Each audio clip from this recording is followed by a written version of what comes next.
谢谢大家，感谢，的确非常有热情啊，真的。去年录完节目之后呢，别人看见我也不管我说什么猴啊什么之类的，他们看见我就会喊一句话，就喊。这些呢是一些比较让我开心的转变，还有一些是让我感觉比较尴尬的。就比如我们这些演员会参加一些平常不会去的活动，类似于像什么扫楼啊之类的这种，他们给我们每一个人配5个保安。我第一次去都懵了，我一到那儿看5个保安就站那儿，我一进去我就说第一句话，我说我错了，我说。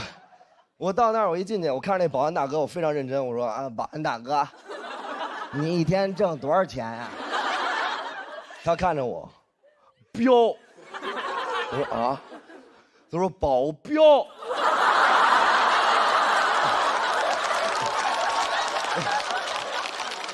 哇，了解。那大哥，请问你这个保安跟保镖有什么区别呢？他说保镖啊是啪。保安是，我说好。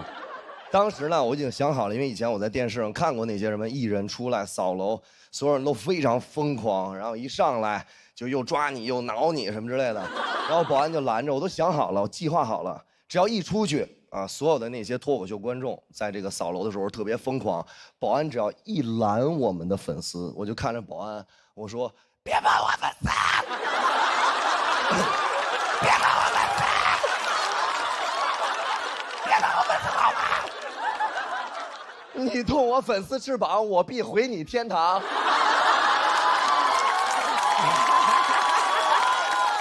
我都想好了，完了之后粉丝看着我说：“哎呀，付航好霸气啊！”第一个热搜，付航霸气互粉，我都已经完全想好了。然后保安呢，因为我一拉他一个踉跄，但是我一把我又拉住保安。我说我不光保护粉丝，我也保护你。第二个热搜，保安保护保镖。我计划的特别好。但是没想到，我一出去，所有的那些脱口秀观众就异常冷静。我小鹿门枪，我们几个刚一出去，我还走第一个，我看着那个观众，我说合影嘛，他说不方便。我说那咱们往前走吧。那保安大哥特别专业，他就是这边是空气啊，他拦了2下空气，他这样拦2下空气。我说保安大哥，咱们就是太尴尬了，拦空气。我不让你拦，你就先别拦了。他说行。然后我们就往前走，走到一个拐角，突然蹦出来一个人，然后拿一根香蕉，掰开了，吃。那根香蕉就伸到我嘴边，距离我的嘴只有0.01公分，1/4炷香之后，我将会吃下那根香蕉。当时我面带微笑，我非常开心，我看着我，然后我看着那个保安，我说这拦一下，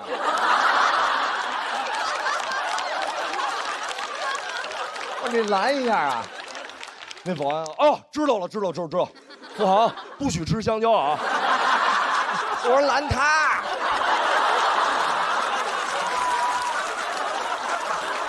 所以说我录完节目之后，我的人生真的没有什么改变，但是其他人对我的态度完全就不一样了。我有的朋友，小学同学10几年没见那种，他们一喝酒就给我打电话，就喝多了，喂，付航，让刘德华给我出一个祝福视频。我说我不认识刘德华，他就跟我说，哎，我在酒局上，我那个，哎，帮我圆一下。我说行吧，我说实在行，我行，那我把电话给华哥。然后我说华哥给你电话，然后等了好久，终于等到今天。你好，我是刘德华，就干这种事儿。还有一些什么亲戚之类的，过节的时候会把孩子推到我面前，就是把一个小男孩就这么高，然后对，学呀，你不是喜欢吗？学呀。那小孩去，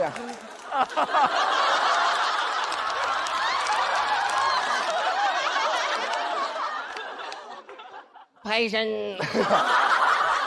不是，行了，别拍着。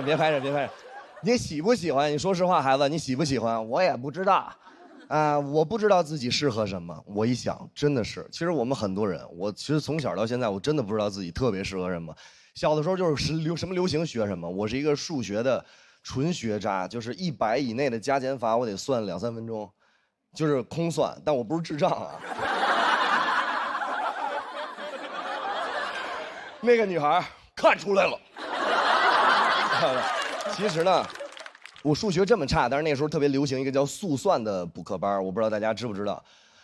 对对对，在大街上面有发小广告的那种，就是过来就说，哎，家长，你的儿子是速算天才，愿意来上一节体验课吗？我爸说不去。是免费的，那不早说。就带着我就去了。我第一次去上那个速算体验课，我永远忘不了。速算就是老师出一个非常难的题，特别难，几千加几千乘以10几，然后孩子呢不拿纸算，也不拿脑子算，拿手算，然后嘴里还嘟囔着，算起来就是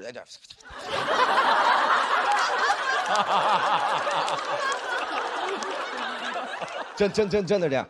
我当时第一次被我爸带过去，我在门口看。一排小朋友就跟那儿，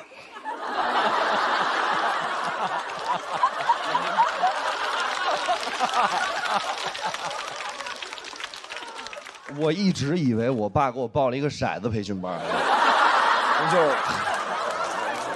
看开你喝，我是以为这样，我都不知道学什么。我爸说学进去学，然后我就学了1节课，老师呢要考验我们的学习成果。就问其他同学，老师跟打了鸡血一样。刘子华，那小孩，3355667加553321乘以15多少？那小孩好。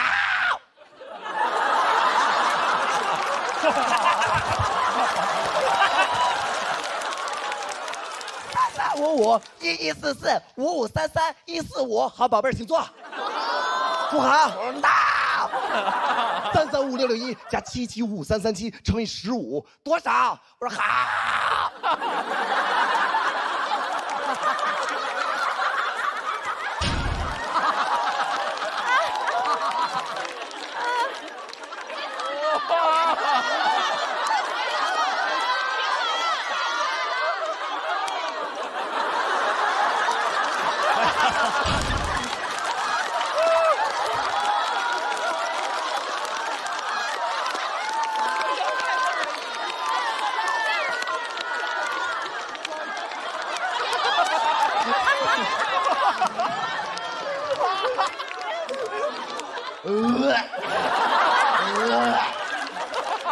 老师说别让孩子算，再给孩子算死了。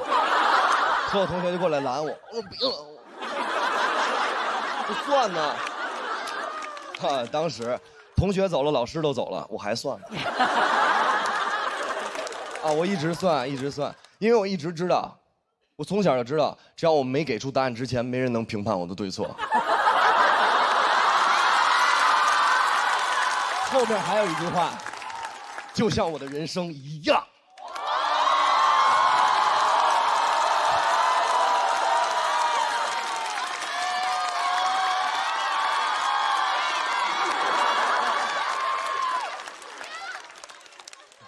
爱死你们了！当时呢，我自己学完了也感觉自己特别厉害。然后我出来，我爸，你知道那时候的家长，他不管你喜不喜欢，他就问你会不会。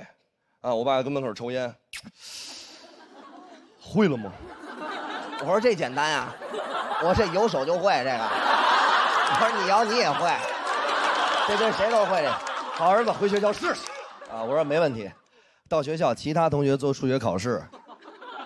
他们有演算纸嘛？非常认真，就在那儿算。我不用啊。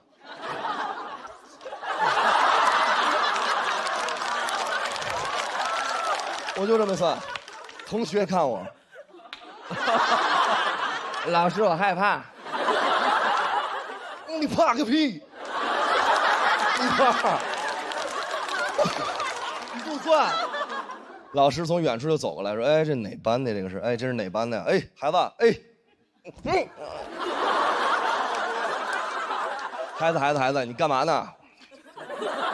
孩子，你不会做，给你奶奶叫下来，你也不会。我说我算呐，我不是召唤呐。啊，他就把这个事儿就反映给我父母了，我父母就不让我学这个了，我特别开心，因为我小的时候就是那样，我觉得今天没有作业我就特开心，我觉得人生没有烦恼，就感觉后面都没有烦恼了，但是烦恼永远是一个接一个的。学校里边虽然我没有补课班了，但是古惑仔又开始流行了啊！学校里边出现很多那种黄头发，完了之后抽根烟，就跟那儿那种高年级先学古惑仔，学完了拿我练，拿抽根烟就指我，是不是？哎，黑了吧唧的，过来！我小时候也比较天真，我说来了，我怎么了，哥哥？怎么了，哥哥？每天给我5块钱，要不然扇你大嘴巴。我说，哎呦，真是个噩耗哎。我说你别给我幽默，每天给我5块钱，算算一个月给我多少？我说啊，还得算。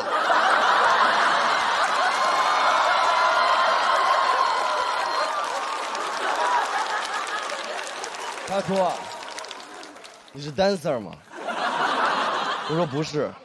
他说：“你这支舞是献给我的吗？”我说不是，我这支舞是献给所有的观众朋友们，还有包括这些参赛的朋友们，因为我自己内心里真的觉得什么天赋啊，什么魔王大王都是障眼法，我们要做的是打碎这一切。谢谢，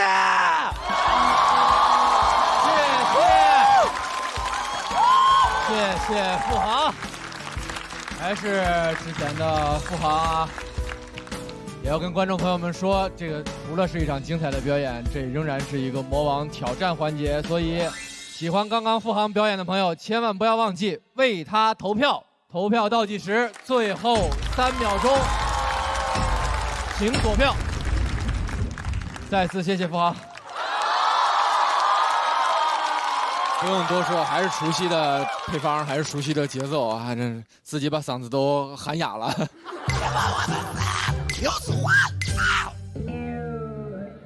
那个，咱们几位气氛组的组长看完付航的表演，什么感受？我们先算算，我们先琢磨。就您觉得这1年来说，这个包括参加完咱们节目，包括再回来，有什么感觉？屠龙少年。其实说实话，我真的觉得我的人生没什么变化，就还是演出完了之后，去回家待着，然后偶尔啊，对我有一些影视机会。当然就要感谢咱们的大鹏导演，完了之后那个在《长安的荔枝》里边邀请我演了一个角色，然后还有一些影视机会，然后我可能现在有的时候也在拍一些其他的戏，比如说是《浪浪人生》，还有一个电视剧，然后我也一直在拍。除了这些，没有什么太大的变化。然后我回到这个舞台，就是感觉到，今年的所有的这些新的朋友们都太厉害了，真的，的确是，发自内心的。我刚问到大鹏导演了吗？除了在这工作上有合作，我听说您也之前去看了付航的剧场的演出，是吗？是，场面特别火爆。就我去的那一场，我是在很靠边的位置，因为也都没有那么多的票了。然后很多外地的朋友们来北京打卡，把付航当成一个景点一样，小宠物。事实上，邀请付航那会儿呢，咱们这个节目在去年还在进行中。当时就觉得他是一个特别有魅力的一个演员，然后就尝试吧，说能不能演一个角色，希望你首先给这个角色起一个名字吧，因为我们他要变成一个具体的人，他不能叫汉子，你起一个名字吧。付航，你起的名字是小白。我们一宿一宿的拍，有一天连续拍了3个通宵啊，那个没喊苦没喊累，是因为已经喊不出声了，对吧？不是，主要是不能让导演听见。没有，开玩笑。群演们一看到付航呢，他们整个人都已经就崩溃了，觉得特别喜悦，所以付航还是可以守得住他最踏实的这个本分。今天一出场还愿意这么演，我觉得真的太厉害了。没有，真没有。鹏哥非常看得起我们这些喜剧演员，包括有一些喜人的演员之类的，鹏哥都会给我们机会。然后他特别喜欢认识这种年轻人，但是其实我真没您想的这么好，我真就是一民间艺人，实话实说。对，不用鼓掌，咱们这不是开会是吧？我跟你说，这是一民间艺人，得打歌。轻松点，轻松点。双向奔赴了。天真姐去年对这个付航有一个评价，说在那个魔王挑战的时候，像持剑少年就这样冲着周奇墨这样冲过来了。今年也这个变成魔王了。我去年去那个付航的剧场看了他的线下，就觉得很开心，然后也真实的感受到他跟观众互动是一种什么样的状态，就是很可惜节目里呈现不了。可以呈现，来。好，非常好，就你。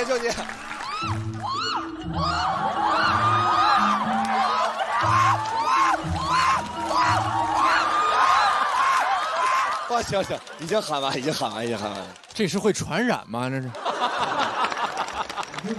其实我非常认真跟大家说啊，就是我这个人吧，就是这种人来疯，艺术型人格。完了之后，你们待会儿要起两个哄，我能把衣服都脱了。好，这一个了，再来一个，脱。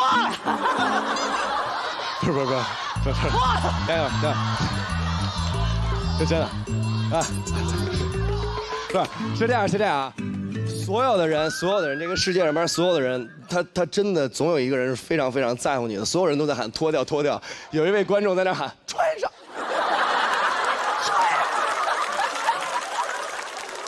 对，我相信这个在付航后边演出一定是一件非常有难度的事情。不，所以说不管我演成什么样，然后我希望大家能拿出我10倍的热情和激情，迎接后面的那些更好的朋友们，然后给他们足够热烈的激情和掌声，好不好？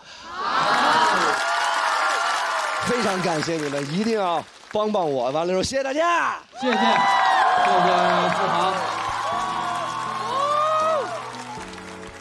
我为什么去年这么喜欢付航？付航里头不是没有口号，他不是说没有这种中心思想，但是他的中心思想他从来不拿嘴说呀，他是把它放在故事里让你悟啊，你悟得出来你就悟了，悟不出来你就觉得我这是一个好玩的故事。你看，就是他能应对不同的观众。我觉得这次的表演是一个封神的表演，他已经是有标志的，比如说 passion 啊，然后香蕉，这些都是第一季的节目积累的。但是他通过这个表演，他还有新的关键词出现，我觉得这个实在是太厉害了，大受震撼。今天我一天都在大受震撼。我觉得现在来说，除了付航，我还没有见过有个谁敢用甩手控20秒以上。这个东西是需要你，首先你极强的自信，以及你对你段子极强的把握，以及你对你观众、你的人格，所有的东西你必须都拿捏的面面俱到的时候，你才敢在这甩30秒。